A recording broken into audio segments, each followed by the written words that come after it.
এখন যেই পিয়ার পদ্ধতির ইলেকশন, এটাও কিন্তু সবাই এখনও বুঝতেছে না। কিন্তু এটা বাংলাদেশের গতকালকে আপনি যদি ধরেন, বাংলাদেশের যে বড় একটা ইসলামিক রাজনৈতিক দল তারা কিন্তু সমাবেশ করেছে, সেখানে কিন্তু অধিকাংশ মানে অর্থাৎ যারাই ওখানে গিয়েছেন, জামাত ইসলামী, অন্যান্য রাজনৈতিক দল, নুরু সাহেব, তার আরও অন্যান্য যারা গণ অধিকার পরিষদ, এনসিপি, সবাই কিন্তু পিয়ারের কথা বলেছে। এখন এই পদ্ধতিটা খুবই পরিষ্কার যে বাংলাদেশে আজকে যে কালো টাকার প্রভাব, একজনকে নির্বাচিত করার জন্য যে তার সকল শক্তির প্রয়োগ, এবং বাংলাদেশের যে ছোট রাজনৈতিক দলগুলো যেগুলোকে আমরা বলি, যারা আসলে বরাবরেই কিন্তু মানে কারো সাথে যুক্ত হওয়া ছাড়া তার সংসদে আসার কোনো সুযোগ থাকে না, সেখানে প্রত্যেক রাজনৈতিক দলগুলোই তাদের সারা দেশের জনসংখ্যার সমর্থনের বেঁধে সে কিন্তু তার আনুপাতিক হারে সে এমপি পাবে। এখন এটি কিভাবে হবে? এখানে বলা হচ্ছে যে তাহলে আমার এমপিকে, হ্যাঁ না, আমার এমপিকে খুবই সহজ।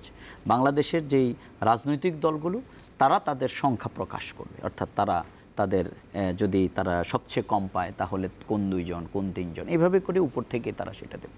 সুতরাং সেই জায়গায় এসে এটার কোনো অসুবিধা নেই যে তাদের প্রতিনিধিত্ব করবে কে। আর এতে যেটা সুবিধার জায়গাটা তৈরি হবে সেটি হচ্ছে বাংলাদেশের সকল রাজনৈতিক দলগুলো তাদের সংসদে যাওয়ার সুযোগ হবে, প্রতিনিধিত্বের সুযোগ থাকবে, এবং প্রত্যেকটি জায়গা থেকেই আপনার সংসদে প্রতিনিধিত্ব করার সুযোগটা তৈরি হবে। আমরা মনে করি এই পদ্ধতিটা বাংলাদেশে হয়তো যারা এখন মনে করেন যে ক্ষমতায় কাউকে ঠেকাবার জন্য এই পদ্ধতি, না, আমরা এটা মনে করি না। হয়তো এটা কবে হবে এটা অলমাইটি নোজ দ্যাট বেটার, কিন্তু এটা একটা পপুলার পদ্ধতি, এবং এটা এক সময় না এক সময় কিন্তু বাংলাদেশে কিন্তু এই পদ্ধতি চালু হবে।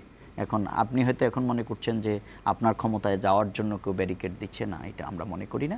বরং বাংলাদেশের সকল রাজনৈতিক দলগুলো, বিএনপি ব্যতীত বাংলাদেশের অধিকাংশ সকলেই যাতে ক্ষমতায় যেতে পারে সেই জন্য আপনারা এটা করতে চাচ্ছেন বাংলাদেশের, অর্থাৎ এই যে আমাদের দেশের মানুষ কি মনে করে, না বেশিরভাগ রাজনৈতিক দল তাহলে না না, এই যে আপনি ভোট দেওয়ার সময় কি ভাবেন, আপনি ভোট দেওয়ার সময় ভাবেন হচ্ছে যে আমার ভোটটা পৌঁছে যাবে, অর্থাৎ আমি যাকে ভোট দিচ্ছি সে যদি ইলেক্টেড না হয় তাহলে আমার ভোটটা পৌঁছে যাবে, এইটাই কিন্তু মনে করে।